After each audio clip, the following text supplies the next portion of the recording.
खुलुमबाय दैमारि बड' निउसनिफ्राय गोजोन फुंबिलिनि बयनिसिमबो गाहाम हामग्लायनायखौ जासिहरनायजों लोगोसे दिनै गोदान भिडिअ लानानै फैलायबाय। नोंथांमोना भिडिअखौ जोबजासिम नायगोन होनना मिजिंथियो।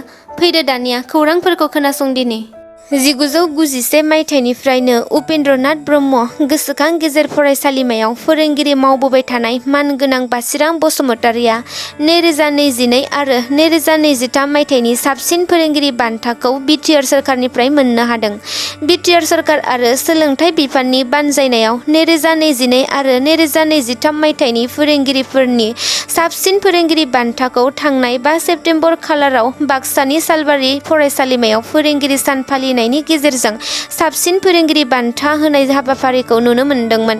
मख'नो गोनांदि बिटिआर सोरखार एबा सोलोंथाइ बिफाननिफ्राय गुदि, गेजेर, गोजौ आरो जौसिन गेजेरारि फरायसालिनिफ्राय साफा साबसिन फोरोंगिरि सायख'नाय जादोंमोन आरो बे हाबाफारियावनो गोबाव समनिफ्राय उपेन्द्रनाथ ब्रह्म गोसोखां गेजेर फरायसालिमायाव फोरोंगिरि मावबोनाय मानगोनां बासिराम बसुमतारिनो 2022-2023 मायथाइनि साबसिन गेजेर फरायसालिनि बान्थाखौ होनाय जायो।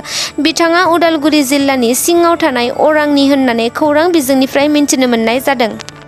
बावैसो साननै सिगां आसाम बिसायख'थि आय'गआ गोबां बियाबफोरखौ सोलाय-सोल' खालामनानै दाफामफिनदों। बेजों लोगोसेयैनो थांनाय 11 आगस्टआव आसामाव मोनब्रै जिल्लाखौ दाफामफिननानै फोसावना होदोंमोन। बिनिनो फोसावजानाय बाक्सा जिल्लानि बेन्दोङाव थानाय दमदमा जौगाखां खोन्दोखौ तामुलपुर जिल्लायाव दाजाबनानै होनाय जादोंमोन। जफादं आरो सुबानकाटा बे मोननै बिसि-डिसिखौ तामुलपुर जिल्लायाव दाजाबदेरनायलाय बेखौ लानानैनो जफादं आरो सुबानकाटा बिसि-डिसिनि मोननै ओनसोलनि रायजो-राजाफोरा तामुलपुर जिल्लानि सोलायै बाक्सा जिल्लायावनो लाखिफिननांगौ होननानै मैया फुंबिलिनि 6 रिंगानिफ्राय बेलासिनि 4 रिंगासिम उखैहाब सोमावसारनाय हाबाफारि लानानै बाक्सा जिल्लायावनो दाफामफिननो दाबि खालामदों आरो बे सोमावसारनायाव बिथांमोना आसाम सोरखार आरो बिटिसि सोरखारखौ खावलायदों दि जाय दाबिखौ मावफुंजानो लुबैदों बेखौ मावफुङाब्ला फैगौ समाव आरोबाव गोख्रों दाबि हाबाफारि लाबावनाय जागोन होननानै खौरां बिजोङाव फोरमायदों। भारत आरो इन्डियाखौ लानानै हादराव दासान्दि खौरां बिजोङाव गोबां दावराव-दावसि जानायखौ नुनो मोन्दों।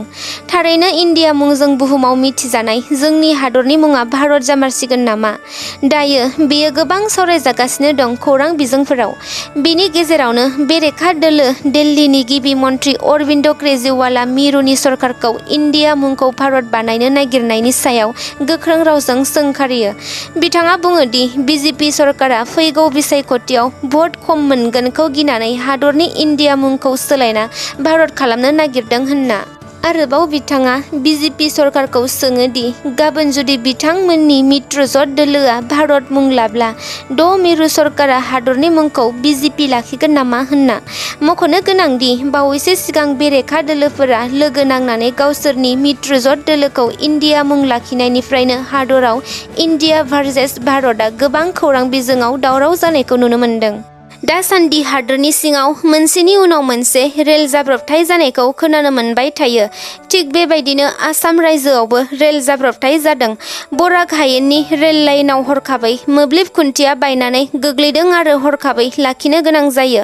पेसेन्जार लांबाय थानाय रेलगारिखौ नारा-नाथायै रोखोमैसो गोबां रोजा सुबुंफोरनि जिउआ रैखा मोननो हायो। खौरां बिजोंनिफ्राय मिन्थिनो मोननाय बादिब्ला बराक हायेननि बादारपुर रेलवे स्टेशनाव गंसे रेल लाइनआव मोब्लिब खुन्थिया बायना होनायाव गोबां सुबुंफोरा गिखांनाय मोननायखौ फोरमायदों। बाक्सा जिल्लानि सिङाव थानाय सालबारिनि साम' हाथायाव एनडिएफबिनि 35थि मुंख्लं सान फालिनो लाइ खुन्थिया गायसननाय जादों।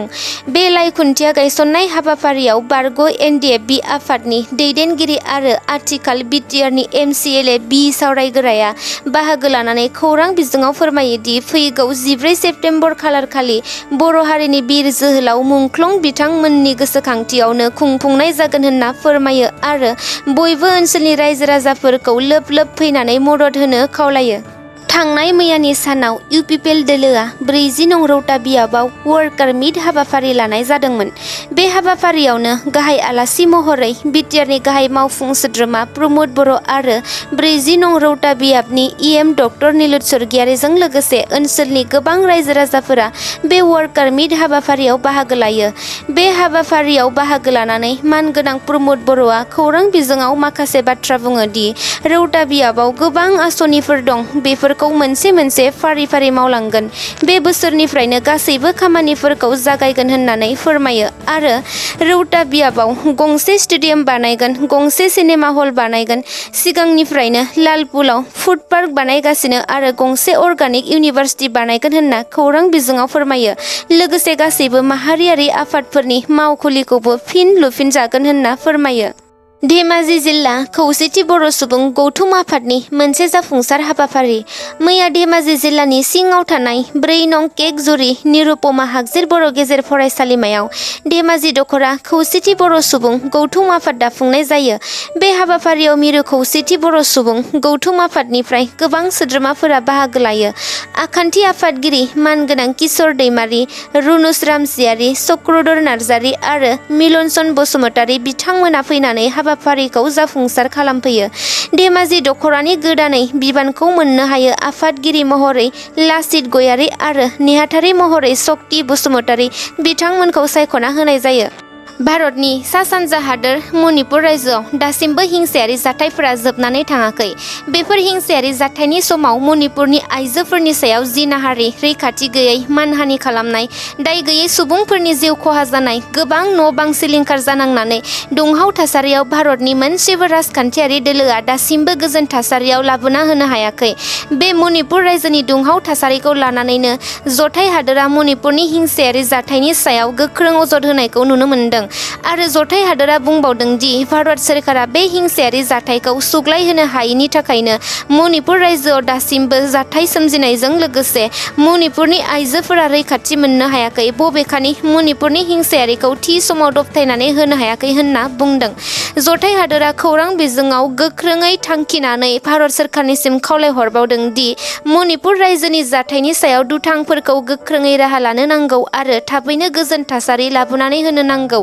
नाथाय भारत हादोरा जथाय हादोरनि सायाव फिननाय होदों। जथाय हादोरा मणिपुरनि हिंसायारि जाथायखौ मोजाङै मोनथिया हसिया गोख्रोङै अजद होनाया गनायजाथाव नङा होननानै खौरां बिजोङाव बुंबावदों। आसाम गौरब बान्था मोननो हानाय, जायखौ गासै भारत नाङै दिं एक्सप्रेस मुङै मिन्थिनाय जायो, बिथां हिमा दासखौ थांनाय सानाव साख्रिनिफ्राय एरख'नाय जाबाय। थांनाय बोसोरसेयाव साख्रिनि नेमखान्थिखौ खनथाम सिफायनायनि जाहोनाव बिथां हिमा दासखौ साख्रिनिफ्राय एरख'नाय जायो होनना खौरां बिजोंनिफ्राय मिन्थिनो मोननाय जायो। नेशनेल एन्टि डपिं एजेन्सिआ बिथांखौ थिखानाय गैयै समसिम एरख'नाय जादों होनना मिन्थिनो मोन्दों। हिमा दास बिथाङा भारत हादरनि जानानै एथलेटिक एबा खारनाय बादायलायनाय खेलाफोराव बाहागो लानानै गोबां भारत हादरनि थाखाय गोबां मेडेलफोर देरहानो हादोंमोन।